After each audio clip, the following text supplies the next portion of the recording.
Merci monsieur. Donc on est sur le chapitre sur les mols. Donc sur les mols, ils ont mis beaucoup de choses. Mais première chose auquel il faut qu'on parle, c'est le nombre d'Avogadro, c'est une constante. Ça fait 6,02 fois 10 puissance 23. Alors l'unité, c'est des mols moins 1. Mais tu vois que c'est très rarement qu'on l'utilise. C'est juste une manière de calculer. C'est-à-dire qu'on va calculer avec des paquets de 6,02 fois 10 puissance 23. C'est pas obligatoirement des paquets entiers. Et tout simplement, une mole de tout ce que tu veux, de stylo par exemple, de 2, voilà, une mole 2. Alors j'écris 2E, mais c'est pas très grave, hein. Une mole d'œuf normalement. Ça correspond à 6,02 fois 10 puissance 23, donc c'est beaucoup, hein. Ça n'existe pas. D'accord? Donc, œuf. Si je prends 1,5 mol, parce que c'est pas obligé d'être un nombre entier, ça fait 1,5 fois 6,02 fois 10 puissance 23 E. Bien sûr, on n'utilise pas le nombre d'Avogadro pour les E, on va utiliser pour les atomes. Parce que là, c'est impossible. Ta Terre, je ne sais même pas si sur Terre, il y aura assez de place, y compris à l'intérieur de la Terre, hein, la Terre en termes d'espace, pour mettre tous les œufs. D'accord, il faut faire un calcul pour voir si ça rentre sur Terre. À mon avis, ça rentre pas. Et tout simplement, ici, ça nous donne un nombre d'éléments. Nombre d'éléments qui est égal, ça souvent, mais petit n, le nombre de moles. C'est égal à petit n fois le nombre d'Avogadro. Première formule qu'on a. D'accord? Ça, entre guillemets, ça dépend de quoi on parle. Si c'est des œufs, c'est en E, nombre 2. Si c'est en atome de fer, atome de fer. Ça, c'est des moles. Et celui-ci, c'est le 6,02 fois 10 puissance 23, mol moins 1. Donc toi, les mols moins 1 s'éliminent et tu obtiens un nombre, entre guillemets, d'entités. Mais ça dépend de quoi tu parles. Souvent, cette formule, donc on va la mettre sous cette forme-là, petit n égale grand N sur NA. Ça marche pour ça.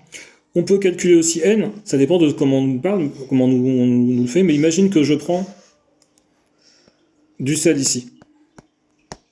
D'accord? Et que je prends une masse de 10 grammes de sel. Et que je sais que 1 grain de sel, ça vaut 0,05 grammes.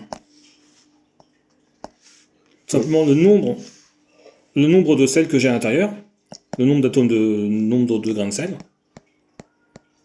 c'est ma masse totale sur la masse d'entité. L'entité, c'est la masse du grain de sel. Hein. Donc le nombre de grains de sel, ce sera donc 10 grammes sur 0,05. Alors je suis pas très bon pour les calculs avec les virgules, donc ce que je fais en général, c'est que je fais sauter les virgules, je multiplie en bas et haut par 100. 10 divisé par 2, 10 divisé par 5, ça fait 2. Et ça nous fait 200 grains de sel.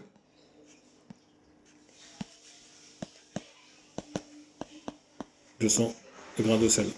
Bon, ça n'a aucun intérêt ce calcul-là en lui-même. Hein. Calculer les grains de sel qu'il y a dans un récipient. Mes chiffres sont absolument faux, etc. etc. Mais c'était juste pour revenir sur cette formule qui était ici. Oui. D'accord, donc on a fait cette formule. Il va nous manquer la formule qui est ici. Donc on a vu que pour n, on pouvait utiliser cette formule-là. C'est très très rare de l'utiliser, cette formule-là. En général, on va te dire par exemple, on prend une masse de carbone qui vaut 36 grammes. On sait que la masse molaire du carbone, c'est 12,0 grammes par mol. Je répète ce que ça veut dire. Ça veut dire que si je prends 12,0 grammes de carbone, ça fait une mol. Je vais écrire comme ça carbone, ça correspond à une mol.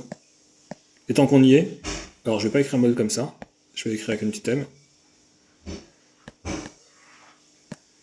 Ça correspond aussi, ça veut dire aussi que j'ai 6,02 fois 10 puissance 23 atomes de carbone. Alors si c'était une molécule, ce serait une molécule de quelque chose. D'accord? Et donc tout simplement, N, le nombre de moles de carbone, c'est la masse de carbone que tu auras pris sur la masse molaire du carbone. Le grand MC ici, là, c'est pas un 4, c'est un C, s'appelle la masse molaire du carbone. On parle même de masse molaire atomique.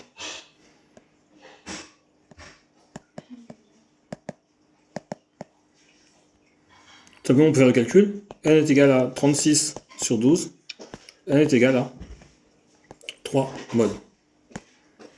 Ici, c'est des grammes, divisé par des grammes, mol moins 1. Les grammes s'éliminent, les moles moins 1 remontent, et ça nous fait des moles. D'accord. Ça marche pour ça. Je pense qu'on a fait le tour. Si, il nous reste...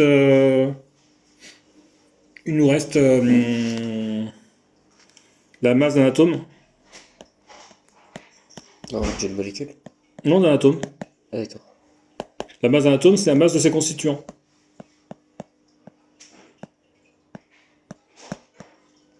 Constituants. Les constituants d'un atome, c'est quoi?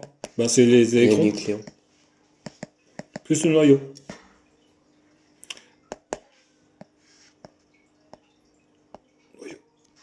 D'accord. Les électrons, un électron, c'est l'ordre de 10-31 kg. Dans le noyau, il y a des protons. Et les protons, chaque proton et chaque neutron, d'accord, c'est de l'ordre de 10-27 kg. Ça veut dire que même si j'ai beaucoup d'électrons, c'est négligeable juste par rapport à un proton ou un neutron. Même si j'ai beaucoup de neutrons ou de protons, il faudrait que j'aie 1000, parce qu'il y a un rapport de 1000 entre les deux, voire un peu plus. Il faudrait que j'ai plus de 1000 électrons pour vraiment commencer à faire jouer sur la masse du noyau. Donc on néglige les électrons. Dans le noyau, il y a quoi? Il y a des protons chargés plus, et il y a des neutrons qui sont neutres. Tous ces éléments-là, ça s'appelle des nucléons. Souvent, je prends l'exemple dans une classe. Dans une classe, il y a des garçons, on va dire que c'est les protons, il y a des filles, c'est les neutrons, et l'ensemble, ce sont des élèves. Et si on suppose que chaque élément, un garçon et une fille, on va dire ils pèsent chacun 50 kg en moyenne, tout simplement, la masse de mon atome, c'est la masse du noyau, et la masse du noyau, c'est le nombre de nucléons qu'on appelle souvent A, fois la masse d'un nucléon. Je pense que j'ai fait le tour du cours. On va passer aux exercices.